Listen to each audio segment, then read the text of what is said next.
Erin Stewart is under investigation and out of the race for governor. Yeah, she suspended her campaign yesterday after a new report shed some new light on purchases made using a city credit card during her time as New Britain's mayor. So that report claims Stewart spent more than $200,000 in taxpayer money over 9 years on what they're saying are questionable charges. Those charges include things like items for family birthday parties, groceries, and a membership to the Hartford Club.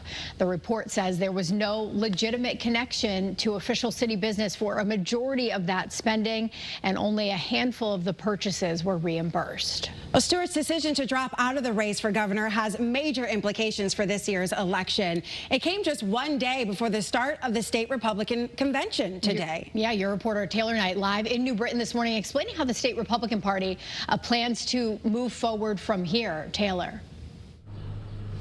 Well, Caitlin and Tracy, this means that there will now only be 2 candidates for delegates to decide on when the convention starts in just a few hours. The state Republican convention begins this morning at Mohegan Sun. It's where party delegates meet to formally endorse candidates, including for governor. It was a 3-way race, but now it's down to Ryan Fazio and Betsy McCoy. Erin Stewart suspended her campaign as soon as a report came out yesterday detailing how she used the city's credit card when she was mayor of New Britain. It found more than $200,000 in spending, and the report suggests a large majority was for personal use, using taxpayer funds. That report is now being investigated by state police, and it's enough to derail her campaign.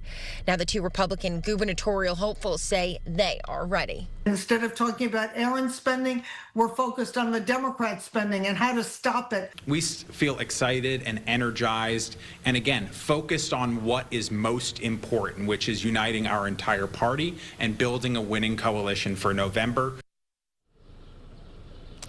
Right now, Stewart is not facing any charges, but we are expecting another report to be released soon on irregularities with how taxes were collected during Stewart's time as mayor.